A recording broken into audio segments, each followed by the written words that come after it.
Buenas tardes con todos, todas y todas.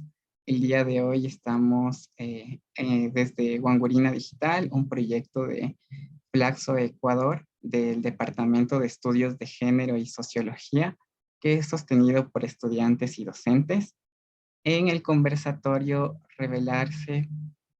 al espacio, Revelarse al sistema en la universidad. Guangurina Digital, como les decía, es un proyecto que tiene el objetivo de relacionarse con la comunidad, difundir conocimiento desde diferentes áreas, a más de la académica, y esta es una forma de realizarlo. Cuando empezamos a hacer el arte del evento del día de hoy, se planteó la palabra revelarse y fue interesante que salieron dos artes, uno en el que estaba revelarse con V y el otro en el que estaba revelarse con B, lo que nos mostraba la polisemia de la palabra. Y ver que revelarse con V nos permite pensar en el mostrarse, en el dar espacio a ver ciertas personas o mostrar, dar luz a ciertos aspectos. Y revelarse con B nos da cuenta de más bien una sublevación, el no estar de acuerdo con cierto sistema, con lo que está establecido por lo general en un orden hegemónico. Es así que se plantea el conversatorio revelarse al sistema en la universidad para hacernos visibles a las disidencias sexuales e interpelar al sistema universitario. La palabra sistema, que la hicimos con C, también da cuenta de este intento de un neologismo en donde nos ponemos a ver que el sistema universitario viene a ser cisgénero y crea muchos problemas para el acceso a educación, el estar en la universidad y posteriormente graduarse cuando las personas no entran dentro de estos roles sociales que se han establecido.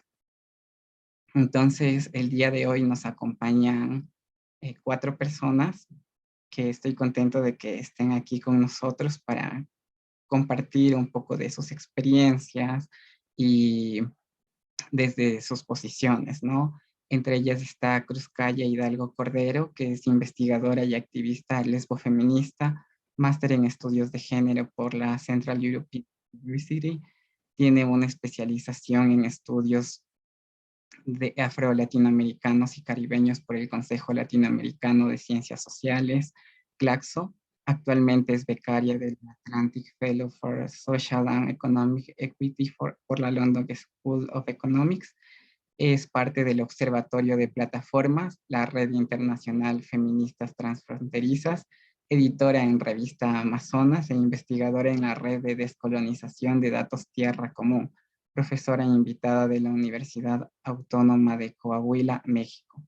Está con nosotros también Yubisa Fuentes, asesora de la Sociedad Civil para ONU Mujeres 2020-2022, directora ejecutiva de la Fundación Ciudadanas del Mundo, coordinadora de la Coalición Feminista Universitaria, Youth Delegate en Unite 2030, vicecoordinadora en Youth Action Hubs Ecuador, diplomada en Género, Políticas Públicas y Derechos Humanos por la Fundación Internacional Henry Dunant, estudiante summa cum laude de Derecho en la Universidad Central del Ecuador, estudiante summa cum laude honoris causa de la Universidad de Chile, investigadora en la Universidad de Chile y la Comisión Especializada de Género de la Corte Suprema de Chile, declarada activista reconocida por la ONU en 2020 por los derechos humanos y la consecución de objetivos de desarrollo sostenible 4 y 5 de la Agenda 2030. También Cristian Paula Aguirre, abogado por la Pontificia Universidad Católica del Ecuador, especialista superior en Derecho Constitucional por la Universidad Autónoma, por la Universidad Andina Simón Bolívar, sede Ecuador, magíster en Derechos Humanos por la Universidad San Martín de Argentina, docente en la Universidad Central del Ecuador y director del Instituto de Igualdad, Género y Derechos de la UCE. Y también Fabiana Valverde Nivel, estudiante becaria de la Maestría en Investigación en Género y Desarrollo en Flaxo, integrante de la plataforma de investigación Guangurina Digital, psicóloga clínica y fotógrafa disidente. A continuación, cada uno de los panelistas va a tener 5 minutos para contestar preguntas que se van a ir haciendo a lo largo del conversatorio, y después de contestar estas preguntas se abrirá el espacio para las preguntas del público en general. Entonces, quisiera que las vayan contestando en el orden en el que los presenté: Cruzcaya, Yubisa, Cristian y Fabiana. Entonces, voy a ir con la primera pregunta.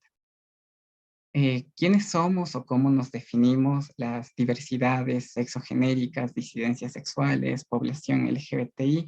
No sé cómo ustedes prefieran llamarla, en la universidad, y qué significa estudiar en ella.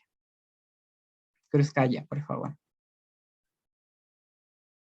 Buenas tardes, buenas noches con todos. Gracias por la invitación y gracias, Oscar, por todo este trabajo de cuidados, de generar el foro y todas las personas que lo han hecho posible. En esta época digital llegamos a tantos foros y webinars, pero hay un montón de gente que lo hace posible detrás, así que gracias por todo este trabajo. Y esta propuesta muy provocadora en este sentido de revelarse, como mencionabas, nos hace pensar también qué significa las disidencias desde el cuerpo. Y en ese sentido, para mí, yo hablo desde el marco de las disidencias amplias, más allá de la lucha LGBTIQ+, por razones políticas, pero también razones epistémicas. Y una de ellas es esta crítica que ha venido desde Abya Yala frente a las categorías muy estáticas de lo LGBTIQ. Y esto no quiere decir que no reconozcamos el valor. Yo en carácter personal me identifico como una lesbiana, tanto en el carácter político como en el carácter del deseo y el carácter de mi vida sexoafectiva, pero aún con todas estas luchas de visibilidad históricas dentro de los derechos humanos, de los derechos políticos, de lo LGBTIQ+, hay muchas compañeras y compañeros de Abya Yala que plantean la disidencia como un lugar mucho más amplio en el que podemos denunciarnos desde lugares políticos mucho más disruptivos. Y desde ese lugar me adhiero. ¿Y qué significan las disidencias en el tema universitario que nos convoca el día de hoy? Por un lado es plantearnos que vivimos en un sistema patriarcal, colonial, racista, clasista, un cisistema, en esta idea de los cisgéneros también, en el que dentro de la universidad ha sido una herramienta por siglos para mantener y reforzar este sistema que lo estamos hablando, que hay algunas compañeras teóricas que hablan de esta triada de la opresión. Entonces, en ese sentido, la universidad tenemos que entenderla como eso, como una universidad que históricamente ha venido a representar cierto tipo de conocimiento occidental, blanqueado, racista, clasista y sobre todo patriarcal, pero heteropatriarcal, o sí heteropatriarcal, si queremos llamar a las categorías en descubrirlas y ir destejiendo cada fibra de ellas. Y en ese sentido, quienes estamos desde las disidencias habitando la universidad, queremos disrumpir, queremos transformar, pero tenemos que entender cuáles son los límites de esas transformaciones. Y lo planteo y probablemente podemos estar en desacuerdo en la mesa de hoy. Sin embargo, si queremos cambiarlo todo, probablemente vamos a tener que cambiar toda la universidad en sí y capaz crear una estructura totalmente distinta a la que conocemos hoy en día.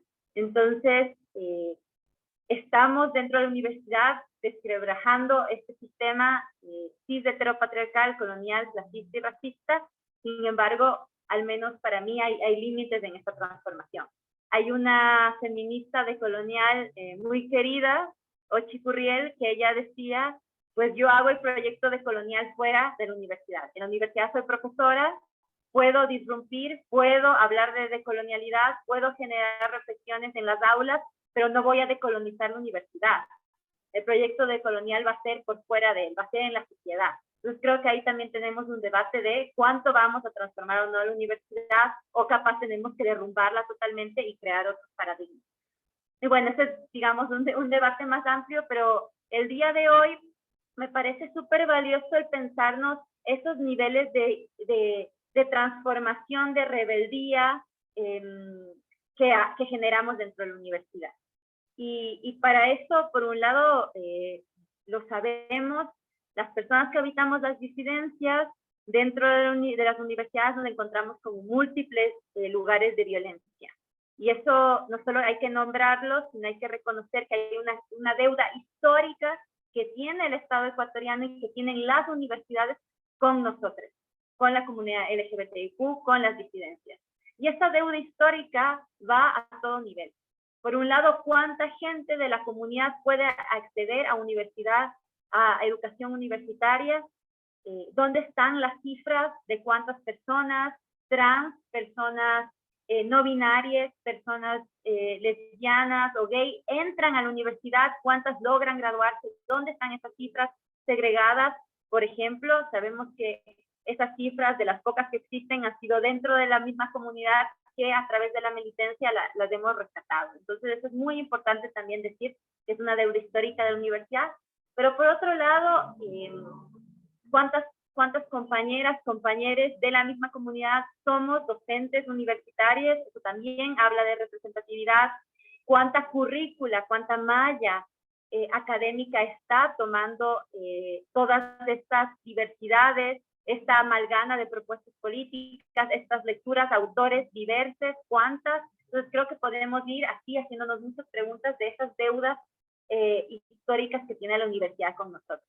Pero por otro lado, y así para terminar, que veo que ya estoy con el tiempo, quiero solo dejar esta imagen de qué significa que habitemos de sus espacios. Y es fundamental que estemos ahí, porque nuestra sola presencia simbólicamente ya está creando fisuras en el sistema heteropatriarcal, nuestra única presencia. Y eso hacemos en las universidades, tanto siendo estudiantes, docentes, investigadores, es derrumbar el sistema con nuestra única presencia, porque incomodamos.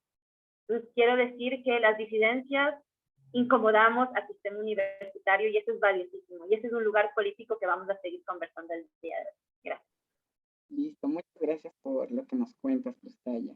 Le doy paso a Yubisa. Muchas gracias, Oscar. Muchas gracias por la invitación al espacio. Hola con todas, todos, todes. Qué gusto poder compartir este espacio con gente tan querida. Bueno, creo que la pregunta es, como lo mencionaba Cruz, un tema muy interpelador. Es directamente poner en la visibilización a todas las personas que, en mi opinión, somos todas, todos y todes los que conformamos la universidad. Esa es la disidencia. Ahí estamos presentes en estudiantes, profesores, investigadores, administrativos.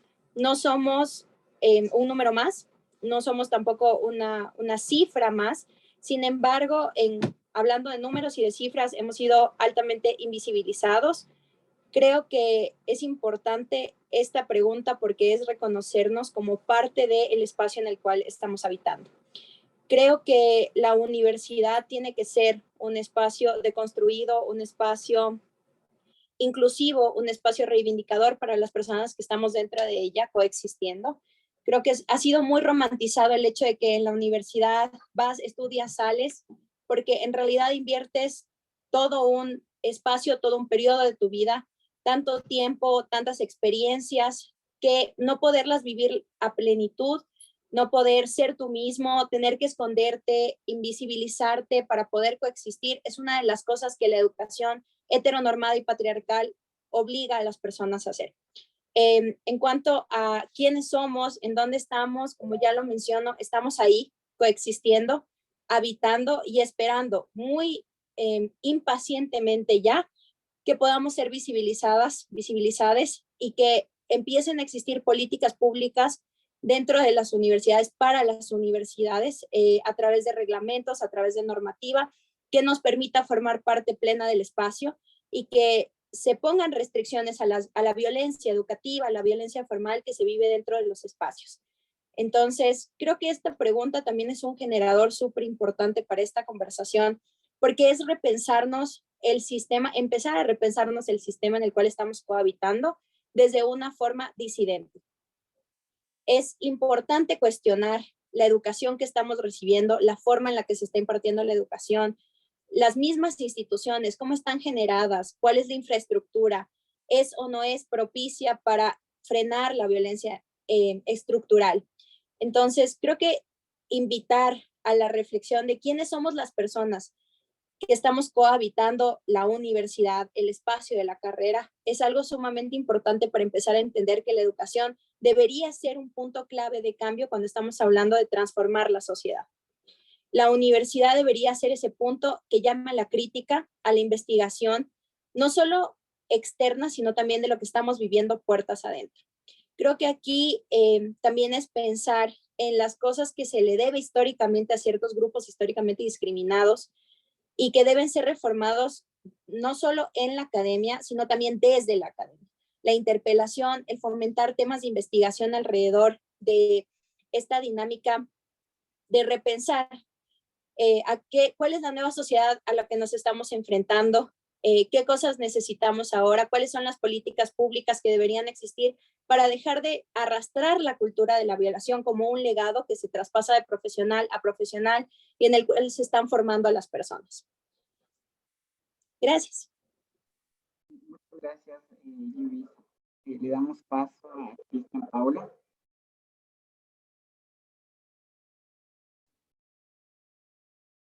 Muy buenas tardes con todos, todas, todos.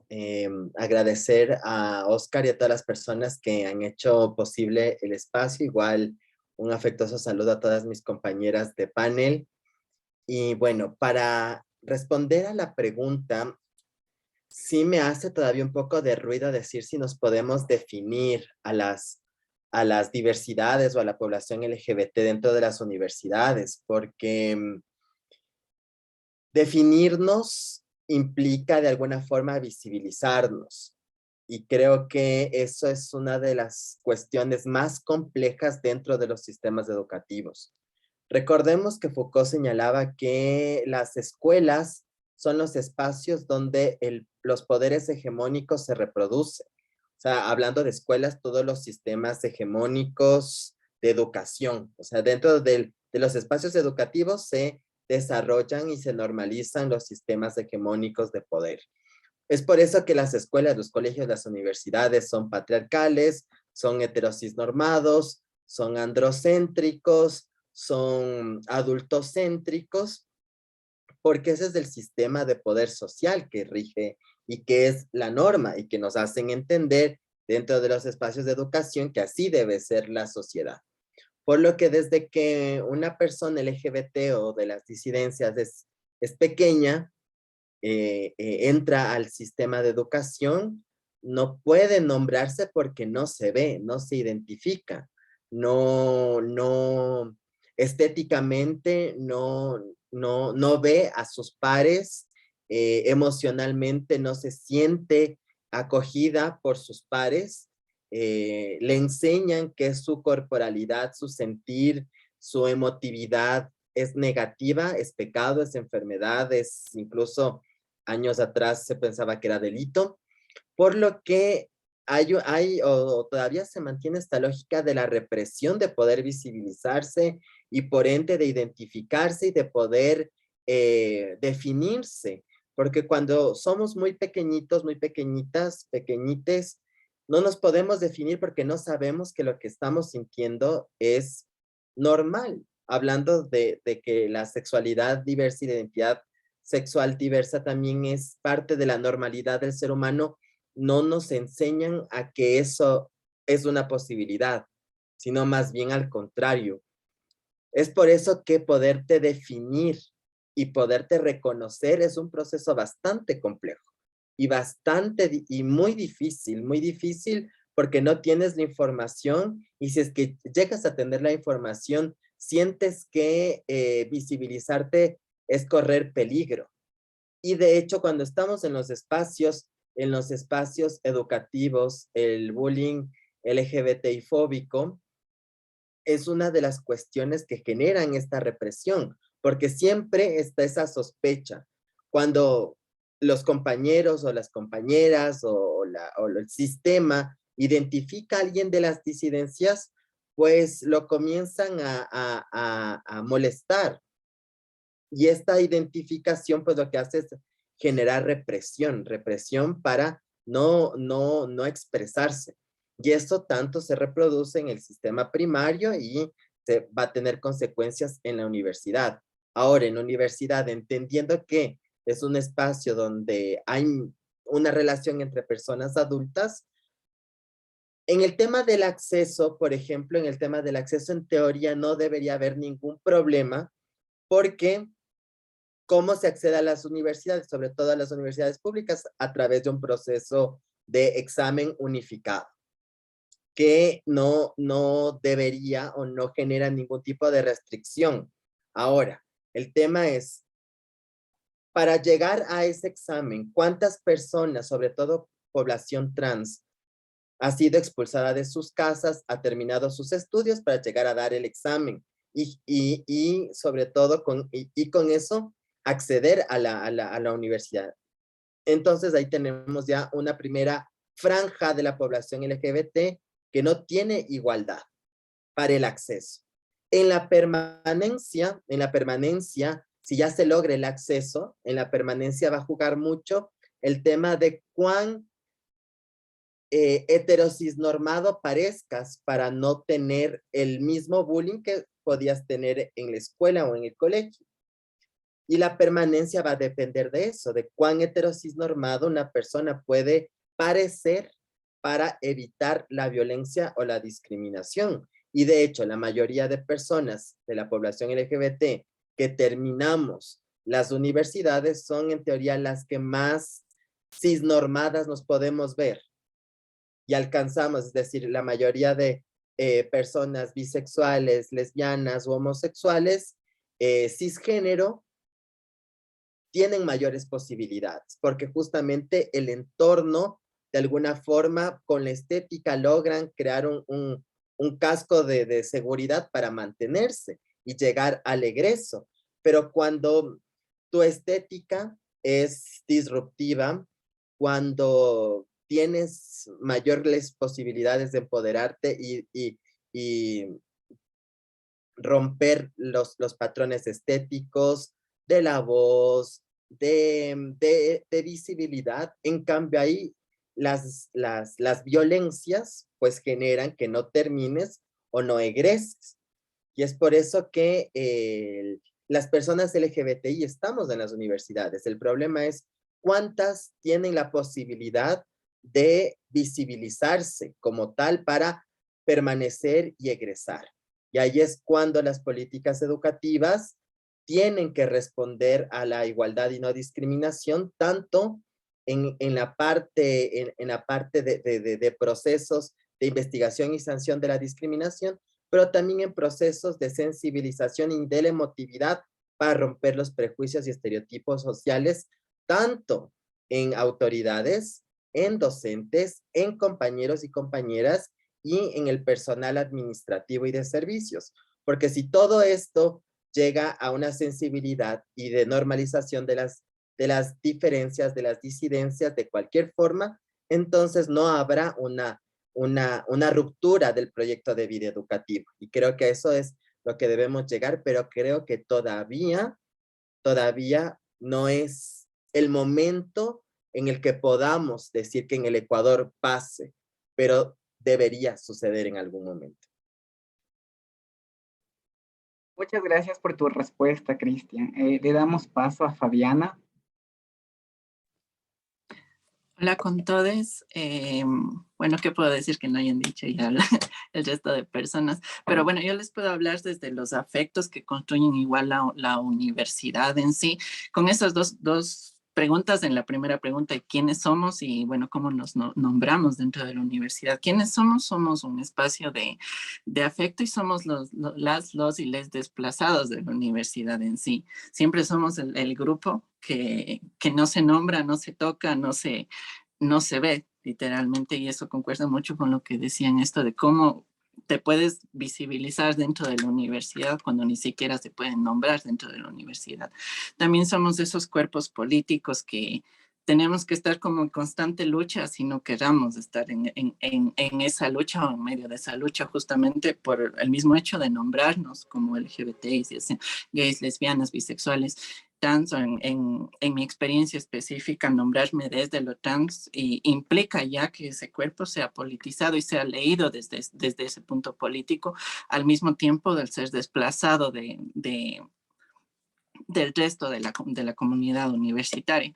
También, incluso desde mi experiencia, somos esos cuerpos de enfermos, somos esos cuerpos de patologizados, somos esos cuerpos trastornados a los que de alguna manera se tiene que ayudar, y sobre todo desde la paternalización de las mismas universidades. Incluso cuando hablamos de investigación que se han realizado de políticas LGBT, reglamentos LGBT, población LGBT, dentro de la universidad la mayor parte de estas investigaciones son vistas desde ese punto del hombre blanco heterosexual cisgénero que busca ayudar a las personas de LGBTI y no tienen las voces de personas de LGBTI que se autonomen como LGBTIs, que pueden expresar justamente esa construcción de afectos que se van desarrollando dentro de la universidad.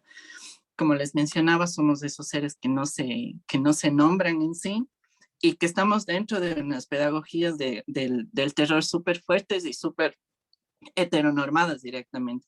Cuando eres trans o parte de un cuerpo no binario, o te representas o te identificas como no binario, no puedes nombrarte en sí dentro de la universidad, ya sea porque en los documentos, ya sea porque en las personas, los profesores, las profesoras no pueden nombrarte en sí de esa manera, buscan nombrarte desde un punto de vista igualmente heterosexual. Y ¿cómo podemos igual ser esa forma de ruptura? Somos la forma de la ruptura de la heterosexualidad en sí, cuando te nombres como disidencia. Al menos LGBTI, sobre todo para mí, ser trans significa una forma de luchar día a día y de estar autonombrándose en sí. Somos parte del ese rebelarse que poníamos al inicio del título de rebelarse a la universidad, rebelarse ante una identidad, nombrarse y rebelarse con esa identidad. Siempre nos nombran desde la parte descriptiva, más no desde ese punto de los afectos. Simplemente vamos a describir a las personas que son parte de lo LGBTI, más no saber qué implica esa comunicación. También somos esos espacios de lucha, ¿no? Y luchas jurídicas heteronormadas, lo que les mencionaba de esos documentos que no se pueden cambiar y estamos en eso, ¿no? Entonces, más o menos somos eso desde los afectos que construyen la universidad y ser una persona LGBTI dentro de esa universidad. Muchas gracias por tu respuesta, Fabi. Vemos justamente lo que nos mencionan, ser parte de un grupo disruptivo que también tiene que ver mucho con cómo nos presentamos y cómo físicamente, ya sea por la voz, por nuestra forma de actuar, hace ruido de alguna forma y está presente, pero también plantearnos en la cuestión de las políticas, el reglamento y también hasta dónde este desplazamiento puede permitir generar cambios, hasta dónde se puede hacer algo dentro de la universidad y fuera de la misma o en otros espacios educativos, no únicamente en el de nivel superior. Con eso damos paso a la siguiente pregunta, que es, ¿qué políticas universitarias existen para combatir la discriminación y la violencia en contra de las diversidades sexogenéricas? Cruzcaya, por favor. Gracias, Oscar. Y me quedo con lo último que acaba de mencionar Fabiana, de estos lazos afectivos que se construyen en la comunidad, ¿no? En tanto disidencias, en tanto comunidad LGBTIQ. Me parece fundamental entenderlo desde ahí porque son afectos, es posicionar los sentimientos en primer lugar y esto ya es un ejercicio de colonial de dónde estamos hablando y situándonos, más allá de citar teorías, es del pensarnos como cuerpes que sienten y que articulan resistencias. Pero aparte de eso, es desde los afectos que se han logrado construir tantos procesos de resistencia que podríamos entender hoy en día como herramientas para combatir esa discriminación y esa violencia cis heteropatriarcal.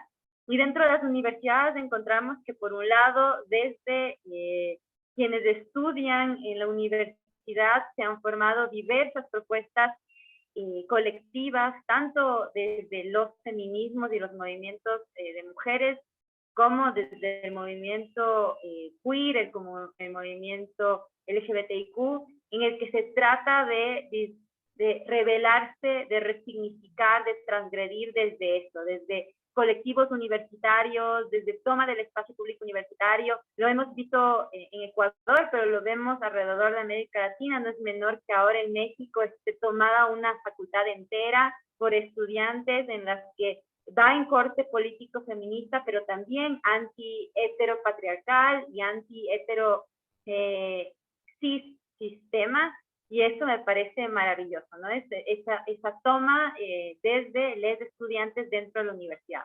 Pero por otro lado, quienes están disputándose la docencia, también el traer textos disruptivos, el citar y el traer voces de Abya Yala, voces de compañeros trans, de compañeros no binarios, de compañeros disruptivos dentro de todo lo que la amalgama queer, me parece maravilloso porque es una de las formas de leernos, de nombrarnos, de visibilizarnos, pero también de revelarnos, porque muchas veces eso no van a ser los textos en esa malla curricular, y ahí también tenemos que decir que es muy difícil, dependiendo de la universidad, que tengamos libertad de cátedra y que podamos hacer esos ejercicios. No en todo lugar se puede traer ejercicios diversos, se pueden traer lecturas revolucionarias en este sentido, entonces ahí también hay un ejercicio, pero después también pensamos en lugares mucho más estructurales, si queremos decirlo así, y podemos hablar, por ejemplo, de los protocolos ante el acoso, protocolos ante la discriminación, que las universidades han impulsado, pero hay que reconocer que han impulsado por una lucha histórica de los estudiantes y los movimientos sociales para hablar de violencias y para reconocer que la universidad no es un espacio seguro ni para las mujeres ni para las diversidades. Y en ese sentido, el que hayan formas legales, procedimentales, en las que se pueda denunciar cuando hay violencia cis heteropatriarcal. Entonces, eso también como pensarlo. Pero por otro lado, también recogiendo esta discusión que ya hemos venido teniendo frente a nombrarnos, ¿no? Y creo que ese es uno de los lugares de disputa constante, y es el nombrarnos para visibilizarnos, pero por otro lado no caer en esta categoría física taxonómica. Y ahí me parecía muy bonito el poder traer a Hija de Perra, una compañera transformista, monstrua, como ella misma se enunciaba, chilena, y ella decía que tenemos que también identificar que pueden haber problemas en encasillarnos, ¿no? Y que ella, por ejemplo, constantemente estaba y nos preguntaba, ¿ahora qué voy a hacer? ¿Voy a ser una travesti, sodomita, lesbiana? ¿Voy a ser una bisexual afeminada? ¿Voy a ser una tecnomujer? ¿Un monstruo sexual? ¿Un homosexual afeminado? ¿Una travesti? Una cuerpa monstrua en constante tránsito identitario. Y eso me parece maravilloso, el ponerlo en palabras y el traer a la compañera a esta conversación, porque es el constante ejercicio disruptivo que estamos haciendo también dentro de la universidad para derrumbar ese sistema universitario, ¿no? El nombrarnos para visibilizarnos, pero también cuestionar esas categorías y seguir repensando, ¿no? Entonces, por eso las disidencias, como este tema tan amplio, o LGBTIQ+, pensando que hay tantas otras formas de ser y existir, es muy importante en el ejercicio político de seguir disruptiendo dentro de la universidad. Muchas gracias por tu respuesta, Cruzcaya. Le damos paso a Yubisa. Muchas gracias, Oscar. Creo que una de las cosas que más hemos identificado es que visibilizarnos en sí es ya un reto complejo, porque no somos homogéneos. Las disidencias tienen un espectro bastante amplio y creo que es importante partir porque las políticas públicas tampoco deberían tratar de encasillarnos para poder resolver un problema estructural como es la violencia y la educación heteronormada y patriarcal. Frente a esto, hay varias legislaciones en las que ya se consagra, sobre todo en la Ley Orgánica de Educación Superior, por ejemplo, en donde ya se consagra que por el principio de igualdad de oportunidades no debería existir discriminación de género. La misma Constitución te establece que no debería existir discriminación por temas de género. Sin embargo, de nuevo, en la dinámica heteronormada y patriarcal, el comprender que han tenido las universidades y los centros de educación superior sobre esta política es limitarlo a la violencia sexual que puede ejercerse contra mujeres. Entonces, esta dinámica vuelve a sesgar y vuelve a invisibilizar a las disidencias sexuales. Y frente a esto, yo creo que hay algo muy importante y es un fenómeno que desde los espacios en los que trabajamos por y para los estudiantes en el tema de la violencia dentro de las universidades nos ha llamado mucho la atención y es que los estatutos pierden la facultad de hablar de violencia de género para pasar a hablar de acoso sexual, violencia sexual y contra las mujeres. Entonces, en los reglamentos internos no hay en realidad una visibilización que pueda brindar un acompañamiento y una prevención para el problema de la violencia. Y esto es algo súper importante recalcar porque la misma expresión del género en muchas ocasiones genera una discriminación alta, visible, una parcialización especializada, sobre todo por parte de las personas que están directamente relacionadas con las disidencias. En este caso, por ejemplo, estudiantes y profesores. En este convivir, que ya de por sí es un convivir que genera subordinación frente a las mal llamadas autoridades, ¿no? A este reconocimiento que no es como par ni horizontal, ni tampoco beneficioso para la educación, para que se desarrolle libre de violencia y de hostigamiento, sino ya en esta dinámica en donde existe una subordinación, hay una discriminación parcializada hacia las personas que tienen una expresión de género diversa. Entonces, esto me parece muy importante recalcar porque las universidades no tienen una política pública para o un reglamento especializado o una comprensión completa de lo que pasa cuando una persona trans realizó su proceso de transición durante la universidad e ingresó con un nombre y ahora va a graduarse o a titularse con otro. Entonces, hemos tenido casos como ese en las universidades y a la final se convierte en un proceso revictimizador en el que incluso las universidades tienden a desconocer la violación de derechos en las que están incurriendo para decir, bueno, no es mi problema. Entró de una forma, sale de la misma forma. Entonces, son dinámicas de las que las universidades, en este pretender exclusivamente académico, se desentienden.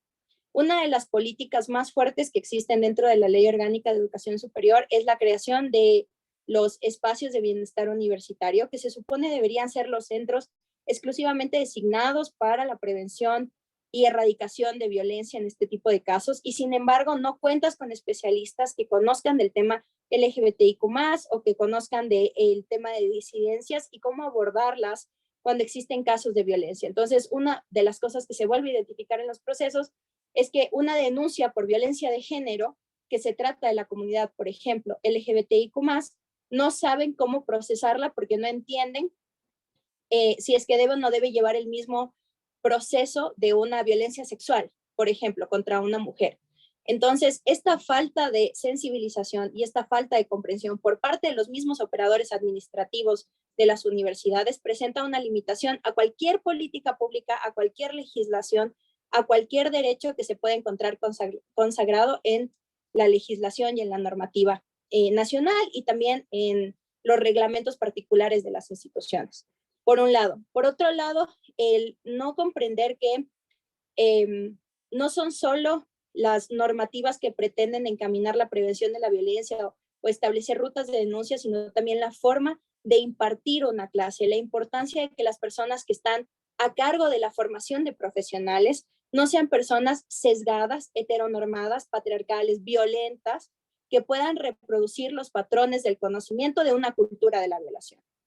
Entonces, no se trata solamente de que sean personas que trabajen en materia de derechos humanos, sino también de que todos nuestros docentes, todos nuestros administrativos sean personas capaces de ser sensibilizadas en materia de género para prevenir la violencia a todos sus niveles.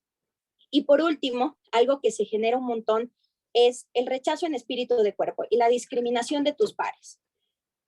Como se mencionó anteriormente, una de las cosas que ayuda y una de las cosas que la comunidad LGBTIQ+ y las disidencias establecen como un patrón para sobrevivir a las universidades es invisibilizar todo lo que pueda relacionarlos directamente con pertenecer, por ejemplo, a la comunidad LGBTIQ+, hasta poder graduarse.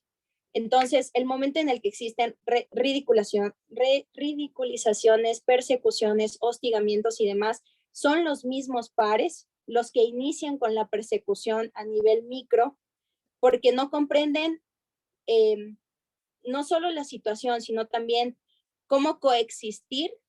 A ver, ¿cómo explicar esto? Estamos hablando de que en una relación docente-estudiante, ay, me queda poquito, ya, lo cierro.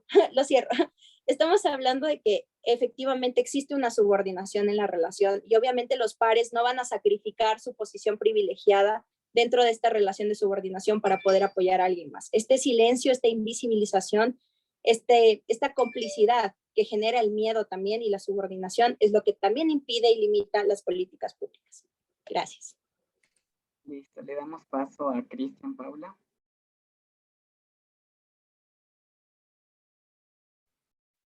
Ok, la pregunta fue si es que existen normativa y políticas públicas. Y en la parte abstracta yo te podría decir, sí, existe. Por ejemplo, podemos abordar desde la misma LOES, de la Ley Orgánica de Educación Superior. Uno de los pilares de la Ley Orgánica de Educación Superior es el principio de igualdad de oportunidades, que comienza a desarrollarse desde el artículo 71, donde se señala que se prohíbe toda forma de discriminación y ya se expresa la no discriminación por orientación sexual, entre otras. Este principio tiene que ser transversal a todos los elementos esenciales de la educación: académico, investigativo, vinculación y convivencia. Por otro lado, la Ley Orgánica de Educación Superior también nos habla de las posibilidades que tienen las personas trans para cambiarse los nombres y el género en sus registros. Justamente una de las disposiciones finales de la LOES de la reforma del año 2018, la 18ª, señala lo siguiente: los organismos de educación superior tramitarán toda solicitud de cambio de género en el registro de postulación, matriculación o titulación de cualquier solicitante en cumplimiento en lo dispuesto del artículo 94 de la Ley Orgánica de Gestión de la Identidad y Datos Civiles. Es decir, si un estudiante o si una persona trans estudiante cambia su nombre y su género en la cédula en función del artículo 94 de la Ley Orgánica, las universidades deben tener un procedimiento para que ese cambio de nombre y género también esté en las bases de datos y en los registros personales de ese estudiante dentro de la universidad para todos sus trámites de matriculación y posterior egreso y titulación. Por otro lado, la misma Ley Orgánica de Educación Superior, cuando describe una de las sanciones o de las conductas que son sancionables dentro de las universidades, está el acoso, en el artículo 207.2, donde señala que se considerará acoso, ¿sí?, a la discriminación, al acoso sexual como tal, a la discriminación, a la violencia de género, ¿sí?, que cuando vulnera directa o indirectamente la permanencia y normal desenvolvimiento de las personas afectadas en la institución de educación superior. Así que la falta muy grave denominada acoso es el acoso como tal, la discriminación y la violencia de género.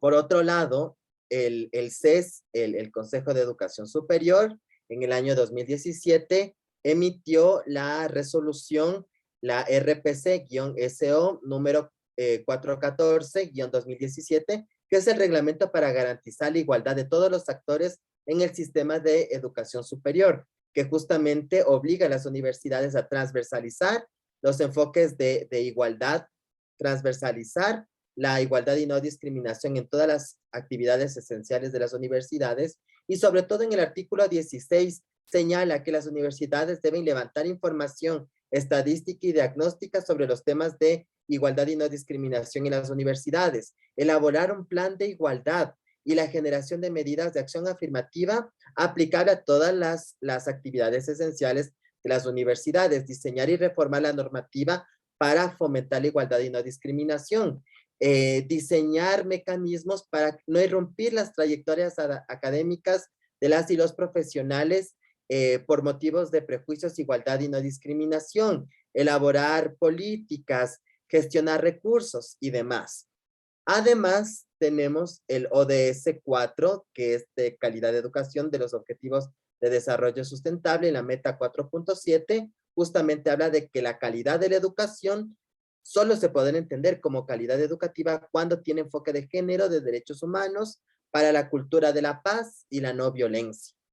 Ahora bien, la normativa está ahí. Ahora el problema es, ¿esta normativa ha tenido un seguimiento de implementación por parte del CESI y del CENESID o del CASES cuando hace evaluación? ¿Evalúa de que existan los planes de igualdad en las universidades? ¿Están evaluando de que la igualdad y no discriminación esté presente tanto en los procedimientos académicos, investigativos, de vinculación y de convivencia? Y que no solo se hable de igualdad y no discriminación en las áreas sociales, sino también en las ciencias exactas, en las ciencias de la vida y demás. Están las universidades aplicando las sanciones y la investigación no revictimizante a las víctimas de discriminación por orientación sexual e identidad de género. Están las universidades reglamentando la disposición 18 de la LOES para el cambio de género de estudiantes trans o de profesores y docentes trans. Pues esa es la pregunta. O sea, la normativa está ahí. El problema es las universidades y los institutos de evaluación de la política pública educativa, CENESID, CASES y CES, están haciendo seguimiento, tienen instrumentos de evaluación. Hay una consecuencia en las universidades por el no cumplimiento de los planes de igualdad y los reglamentos conexos y el desarrollo del principio de igualdad de oportunidades. ¿Hay consecuencias en las universidades por cuando no aplican eso? Eso hay que preguntarnos. Por otro lado, en los temas de investigación y sanción, ya con eso finalizo, con los temas de investigación y sanción, se está evaluando que se está investigando y sancionando la discriminación LGBTI-fóbica en las universidades, y en el caso de ser así, existen medidas de reparación como garantías de no repetición y medidas de satisfacción para que esos casos no vuelvan a suceder. Entonces ahí va mi interrogante, tanto a las universidades como a las y los estudiantes y a las y los docentes. ¿Estamos haciendo seguimiento de lo que ya existe? Muchas gracias por tu intervención, Cristian. Te doy paso a Fabiana. Creo que igual la respuesta de lo que menciona, o sea, la pregunta que hace Cristian, la mayor parte de los espacios es no, y esto se divide justamente en 3 espacios, como es la universidad, el mismo profesorado y los de estudiantes, ¿no? Para poder acceder a cualquier tipo de cuestión que necesites tanto en documentación dentro de la universidad, si bien la universidad puede tener, yo que sé, políticas públicas de género e inclusión, siempre es desde una vía primero heteronormativa y solo una vía de un solo paso, en el que tú puedes nombrarte, pero no puedes volver a nombrarte. Tú te nombras de una manera y te tienes que quedar con esa manera porque no puedes autonombrarte de ninguna otra manera que no sea esa. Entonces es como que hay cierto tipo de suerte, digamos, de inclusión, pero al mismo tiempo discriminación al no entender una norma que no sea heteronormativa, valga la redundancia.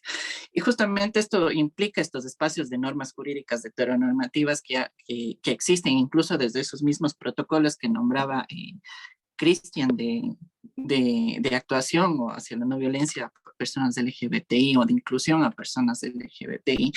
Entonces, al menos en esos espacios de la universidad se tiene que esperar muchísimo de esa voluntad política de los mismos rectores, de los mismos dirigentes de las universidades que quieran hablar o tocar esos temas.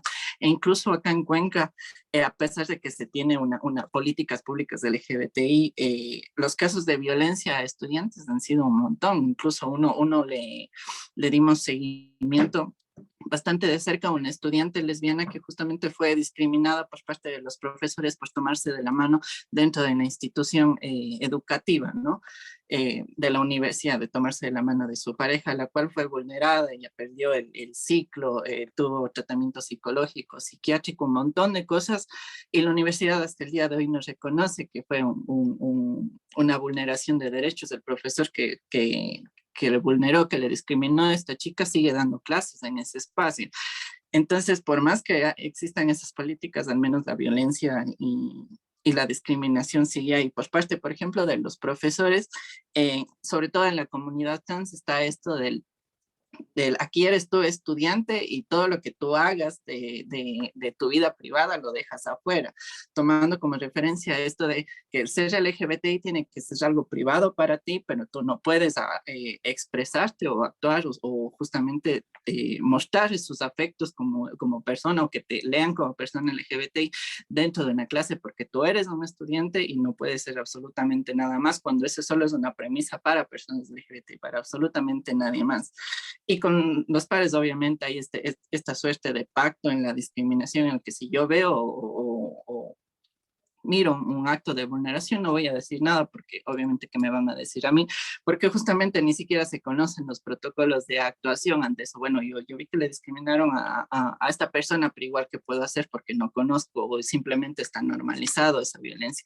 Entonces, por más que existan protocolos o que dentro de la normativa interna existan protocolos de actuación contra la violencia a personas LGBTI, que yo conozca en ningún caso se ha logrado como sustentar algo o realmente dar una suerte de reparación a esa persona. Muchas gracias por tu respuesta, Javi. Como vemos, parece que esta pregunta trajo la respuesta de sí, existen políticas y reglamentos, pero el problema está en cómo se aplican, se están o no aplicando, se puede o no homogenizar a las disidencias sexuales y si los órganos reguladores de la educación superior están teniendo en cuenta estos parámetros también como parte de las revisiones que deben realizar. Para esta última pregunta, quisiera invertir el orden en el que hemos estado respondiendo, porque Cruzcaya al final nos iba a comentar algo también, entonces, para darle el espacio seguido. Y la tercera pregunta es, ¿cómo se construye y alimenta la organización política universitaria desde las diversidades sexogenéricas y para qué? Te damos paso, Fabi. Creo que el primer paso para construir y alimentar la organización obviamente es asumir que existen, visibilizar a las personas LGBTI o que se autonombren LGBTI dentro de las universidades, algo histórico, digamos, que ha pasado dentro de los, por ejemplo, consejos estudiantiles, unión de estudiantes bueno, todas estas organizaciones, es que todo al menos está como gobernado por esta parte heterosexual cisgénero en sí, y en poquísimos casos, al menos de los que yo conozca, no se han tenido paso a personas LGBT que puedan primero nombrarse como personas LGBT y que estén liderando a los estudiantes. Entonces, el primer paso siempre va a ser el nombramiento como tal de persona LGBTI o como parte de esa disidencia sexual, aunque esto, o sea, sí tiene obviamente sus complicaciones a lo que yo mencionaba desde un inicio, esto de cómo tú vas construyendo afectos al autonombrarte de esta manera. A la final, básicamente es eso, ¿no? O sea, esa es la forma de construir lo que sea que se esté buscando, al menos desde lo LGBTI, desde las disidencias sexuales, desde la diversidad sexogenérica o como se le nombre ahora, dentro de las universidades. Yo creo que es una respuesta corta, pero básicamente era eso. Muchas gracias por tu respuesta, Fabi. Le damos paso a Cristian Paula. Chuta, sí es complicado, como yo creería que cada agrupación estudiantil de cada universidad debería como ver esa forma porque es muy difícil como dar una receta justamente porque las realidades de cada universidad o de cada provincia son diferentes. Sin embargo, creo que sí habría que comenzar a generar espacios de encuentro dentro de las universidades, porque ¿cuál es el problema? Por ejemplo, en la Universidad Central, justamente por pedido del INIGED, se pidió que en las encuestas socioeconómicas se pregunten una serie de cosas que no todo lo que pedimos que se pregunte se colocó finalmente, pero se colocó la orientación sexual y la identidad de género. Fruto de esto, hay una respuesta de estudiantes, de al menos 500 estudiantes LGBTI que estarían matriculadas en la Universidad Central. Pero el tema es, ¿cómo estos estudiantes LGTBI, cómo se van a encontrar? Porque no sabemos en qué, porque son confidenciales esas encuestas, o sea, en qué facultades están, en qué carreras están, de qué semestres son, y es difícil para que se vayan encontrando. Entonces creo que sí sería importante generar un club, un espacio de discusión, de convivencia, como decía Cruzcaya, o como decía Fabiana, espacios de emotivos, de espacios de encuentro, de conocimiento, donde las personas puedan abrirse con sus pares de las disidencias y generar un colectivo, ¿no? Un cúmulo de personas, de estudiantes de varias facultades que se enlazan por la pertenencia a las disidencias. Y creo que esos lugares de encuentro todavía no se construyen o no son muy amigables, o todavía son como, están en el submundo de las universidades, en el caso de las que existiesen. Por ejemplo, hay algunas iniciativas aquí en Quito, que es la red de universitarios LGBTI, pero que son de algunas universidades que se han encontrado y han creado un espacio por fuera de las universidades, pero abrazando a estudiantes universitarios. Pero ahora, dentro de sus universidades, ¿cómo estamos construyendo esos espacios de afecto, de acompañamiento, de reconocimiento, de visibilidad? Y eso es un reto, porque también, como decían las compañeras antes, el poner el cuerpo y visibilizarse puede traer consecuencias como la violencia y la discriminación, como en el caso de Cuenca que nos contaba Fabiana. Así que también es un proceso, la visibilidad es un proceso también de confrontarse y establecer, afrontar los riesgos que a veces significa esto, ¿no? Pero creo que estos espacios de encuentro, como quieran que decidan llamarlos, son importantes y son necesarios construirlos. Muchas gracias, Cristian. Le damos paso a Yubisa. Muchas gracias. Yo creo que esta es la pregunta que más me gusta, porque hablando desde la organización estudiantil, hemos visto que una de las cosas que más nos trae de regreso y que más llama a la gente es justamente poder generar espacios de conversación, de diálogo, en donde visibilizarse sea como el principal factor de orgullo, ¿saben? Entonces, por ejemplo, nuestro programa de Queerversity desde la Coalición Feminista Universitaria, en donde compartimos tips, visibilizamos a personas LGBTIQ+, que han llegado a ser representantes estudiantiles o que están abriendo puertas para representantes estudiantiles. Es algo que ha pegado con mucha fuerza en redes sociales y que gusta mucho a las personas porque se sienten identificadas, acompañadas y visibilizadas dentro de una dinámica que generalmente está construida para invisibilizarlas. Entonces, creo que el empoderamiento estudiantil desde la participación autónoma, sin necesidad de afiliarse a un organismo político, sin necesidad de una bandera y sin necesidad tampoco de apropiarse de los espacios de representación, que a veces pueden ser pasos muy complejos, sí llama y sí genera espíritu de cuerpo y sí hace la diferencia. Porque algo que es súper importante recordar es que acceder a la educación superior es un privilegio de clase, pero sobrevivirla es un privilegio de género.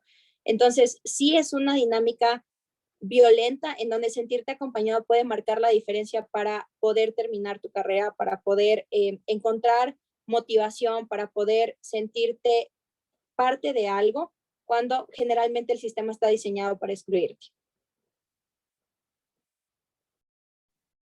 Muchas gracias, Yuvisa. Le damos paso a Cruzcaya.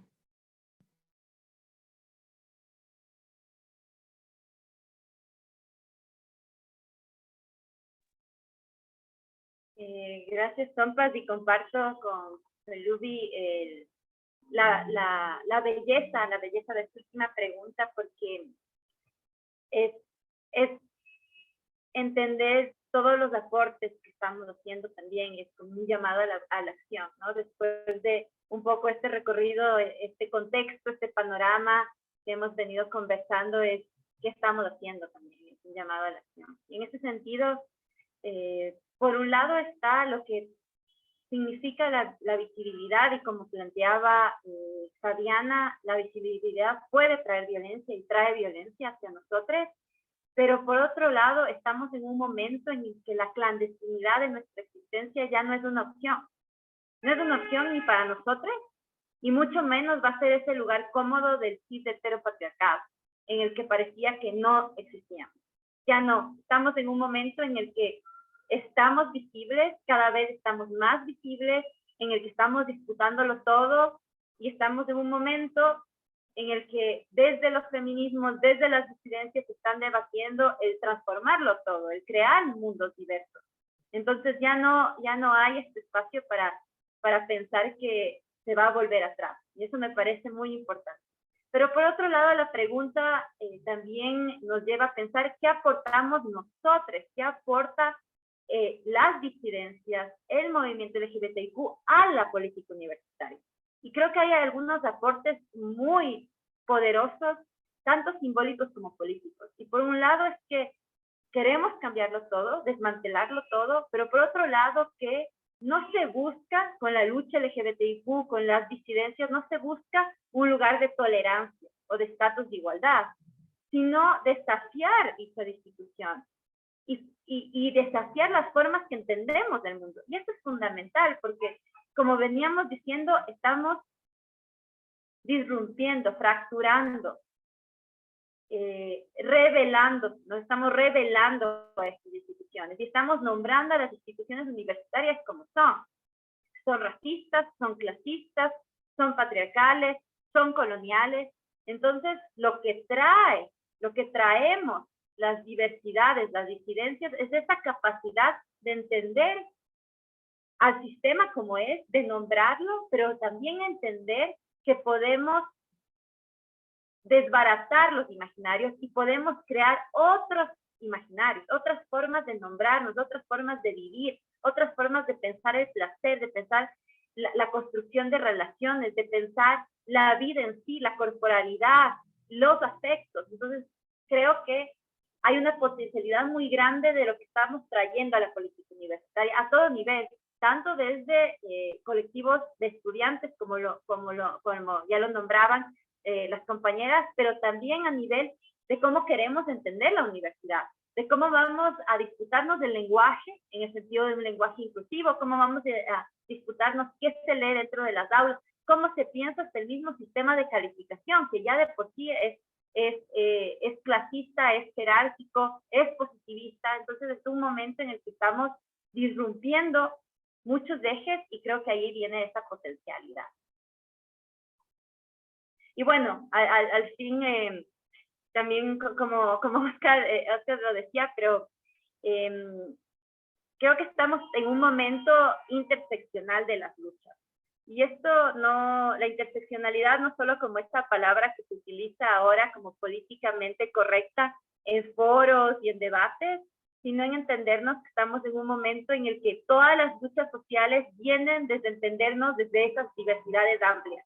No es menor que ahora para la lucha, por ejemplo, por el aborto por violación, que veo que algunas compañeras estamos con el pañuelo verde hoy, se está hablando también desde las disidencias. ¿Qué significa para los hombres transmasculinos abortar, por ejemplo? ¿O qué significa para las personas no binarias o intersexuales, por ejemplo? Entonces estamos ya pensándonos ahí. Pero también estamos pensando en términos de clase, como ya decía Luby, entender el privilegio de clase y qué significa eso, qué significa también que la universidad está atravesada por temas de clase, pero también temas racistas. Y ahí las compañeras, les compañeros afroecuatorianos han tenido, nos han generado una tremenda pedagogía en entender que el sistema universitario es racista. Entonces, en esta interseccionalidad que estamos nombrando, también desde las disidencias, también desde la comunidad LGBTQ, tenemos una responsabilidad de hablar también en términos interseccionales, pero por otro lado también de acompañar otras luchas que podrían verse no muy cercanas a las nuestras. Y en ese sentido, yo le comentaba a Oscar hace un par de días que sería importante también en este espacio darnos unos minutos capaz para nombrar y para acompañar a los compañeros de la comuna, a los compañeros de la Gasca, y saber que también estamos en solidaridad también desde estos espacios y de estos foros. Creo que no es menor lo que hemos visto estos días, no es menor que los compañeros en la Amazonía tengan otro derrame y que hayan tantos derrames al año de petróleo, y creo que todos estos otros temas que podrían parecer aislados de un debate como el sí sistema universitario que nos convoca hoy no son lejanos. Y qué importante que podamos también abrazarlos, como esperamos que los movimientos sociales también entiendan la capacidad de transformación que tiene el debate y que tienen los aportes de la comunidad LGBTIQ. Entonces, solo esto como también para mencionar que también nos encontramos en solidaridad con las familias que han sufrido estos días con el aluvión, y por otro lado que también sabemos, como ya lo hemos dicho hoy, que el aluvión no es el aluvión en por sí, sino también es un sistema cis heteropatriarcal, ¿no? De política pública que ha causado también ese deslave. Eso. Gracias. Muchas gracias, Cruzcaya. Como vemos, creo que este conversatorio y esta última pregunta ha puesto diversos aspectos bajo los cuales podemos pensar o sobre los cuales podemos también preguntarnos más cuestiones, como la visibilización, el poder desde diferentes lugares, tener en cuenta las interseccionalidades que se dan en estos espacios, en una ciudad, en una universidad, todo va a ir variando dependiendo del lugar, situarnos mucho en el espacio, en el conocimiento y cuestionar justamente este momento.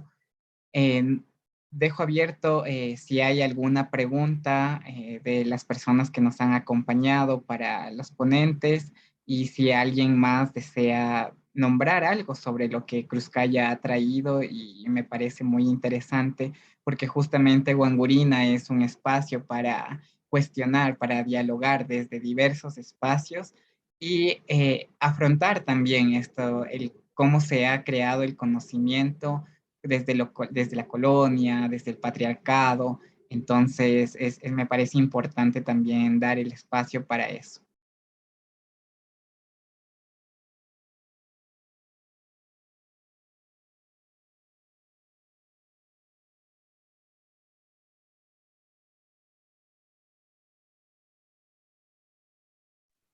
Sí, Liz. Bueno, pues buenas tardes y bienvenidas, bienvenides, bienvenidos a todos. Me parece súper interesante el foro, ¿no? Me acaban de, he aprendido mucho, debo decir. Me parece súper inteligente lo que han dicho. Abrazo también lo que acaba de decir Cruzcaya, ¿no? Yo pienso que precisamente este es un momento en el que me parece que vivimos también primero como una dinamitación del territorio, ¿no? Que todo el país de alguna manera está dinamitado, no hay territorio, que no hay lugar que no se esté cayendo, ¿no? Desde Zaruma, toda la cordillera minera, Quito, y está además por explotar, y eso me parece súper preocupante. Y me parece que a veces dividimos demasiado las luchas, que necesitamos espacios concretos, ¿no? Espacios donde podamos discutir temas nuestros propios afectos, nuestros propios dolores, nuestras propias reivindicaciones, pero también necesitamos no fragmentarnos como se está fragmentando el territorio. Yo eso lo abrazo súper fuerte y le agradezco, ¿no? Y también deberíamos organizarnos para acompañar y que la investigación colaborativa también es una investigación acompañante, ¿no? Eso debería ser fundamental. Bueno, yo tengo muchísimas preguntas, por supuesto, tengo un par y que me parece que también han surgido de aquí, y es como esto que colocaban también, que es este desafío epistémico, ¿no? Que claro, muchas veces lo abrazamos un poco más desde las ciencias sociales, siempre incompleto, pero estaba pensando, por ejemplo, en... en lo que acabas de señalar, ¿no? En las luchas, por ejemplo, en este momento por la despenalización del aborto y cómo precisamente mucho de la ciencia médica institucionalizada en las universidades es una ciencia médica bastante reaccionaria, ¿no? Entonces, claro, eso nos plantea una serie de desafíos epistémicos. Me parece que es lo importante, o sea, reconocer eso. Y claro, y que además yo soy profe, pero no sé en realidad cómo hacerlo, voy ensayando ciertas cositas nada más. Entonces, como sería es súper importante escuchar sus aportes sobre eso. Y también quería preguntar a Cristian o a quienes son aquí profes, tengo entendido que también Cruzcaya, ¿cómo, por ejemplo, dentro de la universidad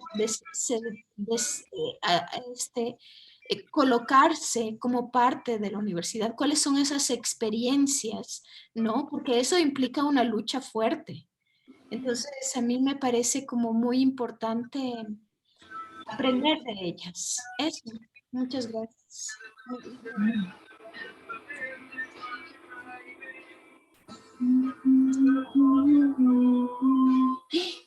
No. Hay un micrófono encendido que no es el mío. Akira, no sé si puedes apagar ya. Les doy paso entonces a quien quiera contestar y a Cristian que lo mencionó Liz directamente para que puedan contestar la pregunta.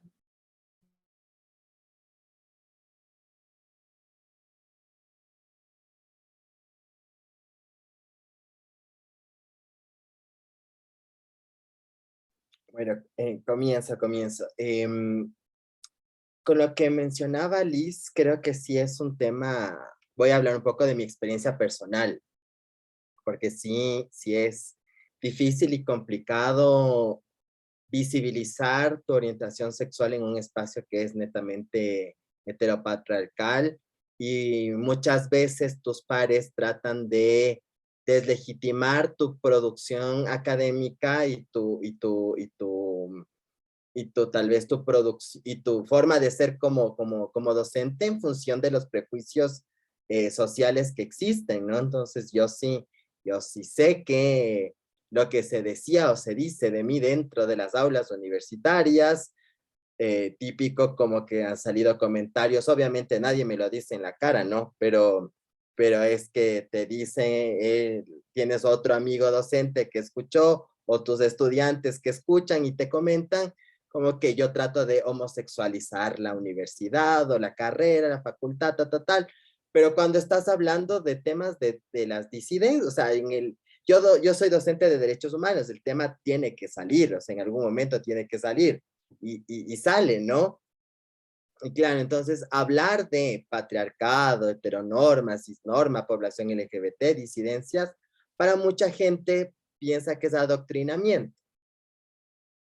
Y claro, eso ya te coloca una etiqueta, no te toman con seriedad porque asumen que estás haciendo militancia y no academia, y un poco, bueno, sí, un poco de las dos, ¿no? Pero al final también la militancia me ha enseñado cosas que puedo transportarla al espacio universitario, que probablemente sin estar en la militancia no habría aprendido, y tal vez los conocimientos que imparta en la universidad sean netamente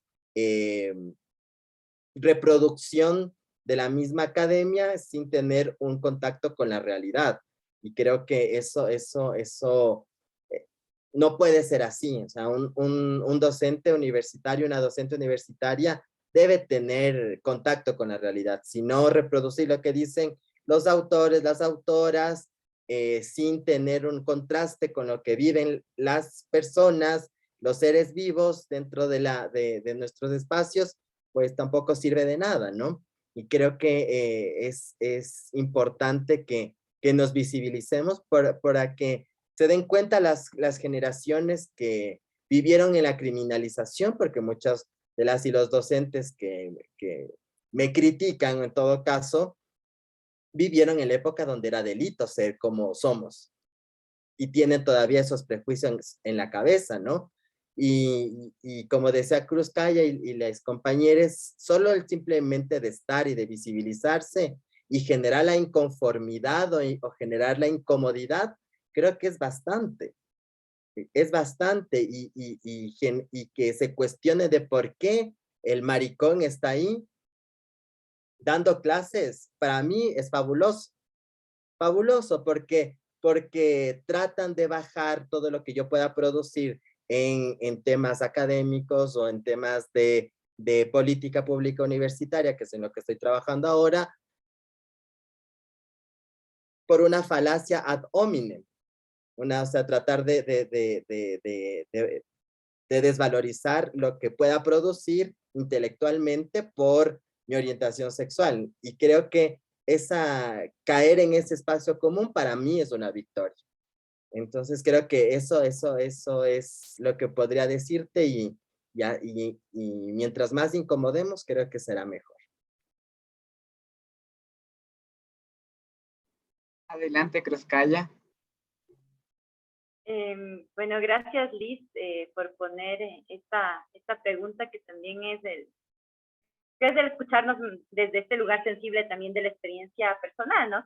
Como dice Kristen, también al final esto es encarnado, ¿no? ¿Qué significa nuestras identidades puestas en escena en la universidad, donde ya hemos denunciado cuál es el ámbito universitario y como Fabiana lo decía hace un momento, también sabemos que hay todas esas violencias. Y como docente, por un lado, quiero decir que he tenido la suerte de estar en un lugar en el que tengo libertad de cátedra completa, y esto creo que es, lamentablemente, en el contexto en el que vivimos, al menos en Ecuador, es casi un privilegio, ¿no? Donde en realidad no tengas que ser monitoreada o cuestionada desde tu propia malla académica y curricular. Yo estoy trabajando en la Universidad Autónoma de Coahuila, en México, y aún si podríamos pensar que México es tan reaccionario en ciertos sentidos, también hay una lucha feminista dentro de las universidades muy grande que ha posibilitado también esta apertura y estas libertades, entre comillas. Y en este sentido, al igual que Cristian, para mí el enunciar mi identidad, mis identidades múltiples, es el primer lugar político, tanto de incomodar, pero también de generar reflexiones y rupturas. Es decir, que para mí es muy importante dentro de las aulas el posicionarme como una mujer lesbiana y desde ahí construir con mis estudiantes desde el inicio de cualquier proceso que tenga de clases y de espacios. Y creo que eso también me ha dado mucho el activismo desde el estar en otros procesos de educación popular, en procesos de talleres y formación en otros ámbitos, seguir politizando ese lugar, ¿no? Y desde ese lugar, el comenzar a debatir, a cuestionar, a saber qué incomodas y el poder hablar con tus estudiantes por qué se incomodan frente a esto, qué significa esa incomodidad, por qué se asombran cuando tú entras al aula y te presentas y dices soy lesbiana y escuchas, ¿sabes? Y siempre hay una sorpresa, o bueno, otro tipo de reacciones también, más reaccionarias también, hay que decirlo, pero cómo construimos frente a ese y en ese lugar. Y por otro lado, frente a este desafío epistémico que es muy grande, Liz, y por eso hay veces que cuestiono y que comparto mucho lo que Ochi Currielo dice, ¿no?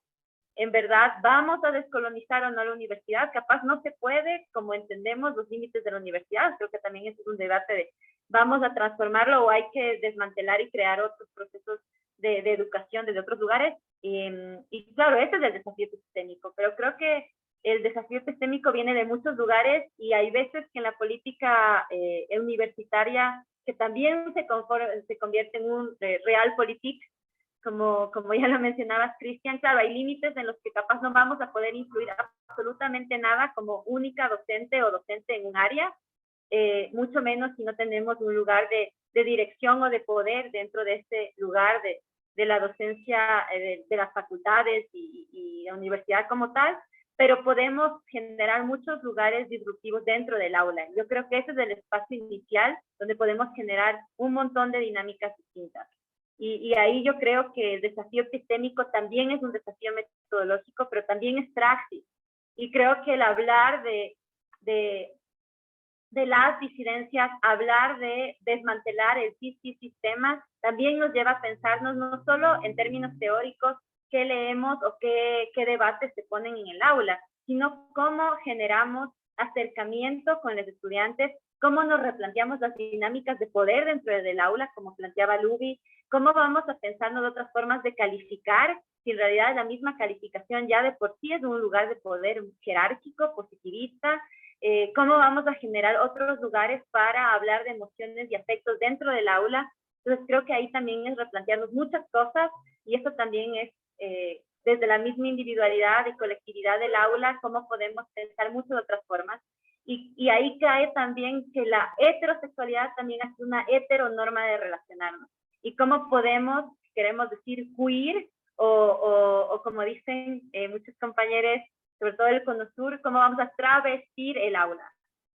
No solo queering the studies o queering the university, pero cómo vamos a travestirla. Y creo que eso es súper interesante y eso también es cuestionarnos muy profundamente cómo nuestras formas de relacionarnos con nuestros estudiantes también son heteronormadas y qué significa esa heteronorma también. Entonces creo que ahí también son cosas individuales, metodológicas, teóricas y la lucha continúa a todo nivel, pero me parece muy importante que podamos dar un espacio para cuestionar si la militancia y la academia tienen que estar totalmente distanciadas o en realidad deben estar muy cercanas. Y creo que no solo el traer experiencias de militancia, sino también replantearnos si el ser profesora, el ser docente es militancia y pensarnos si la investigación es militancia también. Creo que es un lugar también para salir de estos lugares súper abstractos de teorías que no tienen ninguna cercanía con lo que pasa en el mundo real, como ya lo decíamos, mientras hay un paro de octubre de 2019, habían universidades que aún tenían clases como si nada estaba pasando. O sea, ¿cómo puede ser eso? ¿Cómo puede ser eso? Mientras la Universidad Central era centro de acopio, habían universidades que no querían cerrar y que querían y seguían tomando listas. ¿Cómo puede ser? Mientras está el pueblo en la calle. Entonces, creo que es importante también comenzar a replantearnos estos lugares más políticos de la educación superior también. Muchas gracias por sus respuestas. Creo que ha sido un espacio muy interesante, muy rico, en donde han salido muchas cosas, desde el plantearse, el visibilizarnos, el cuestionar si los órganos que regulan la institución superior están teniendo o no ciertos controles dentro de la universidad. También el pensar en no únicamente desde la organización estudiantil, no sé, como que hay muchos elementos. Entonces, no sé también si los panelistas tienen alguna pregunta que quieran hacerse entre ustedes o que tal vez haya surgido a lo largo de este periodo en el que hemos estado conversando, dialogando y saliendo cosas para mucha reflexión, ¿no?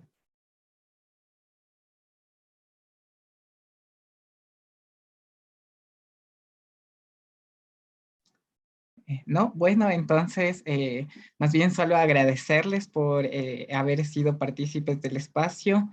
Como les digo, creo que ha sido muy rico y ha traído muchos elementos en los cuales podemos pensar y también reflexionar para futuras investigaciones y formas de relacionarnos con la comunidad en la universidad.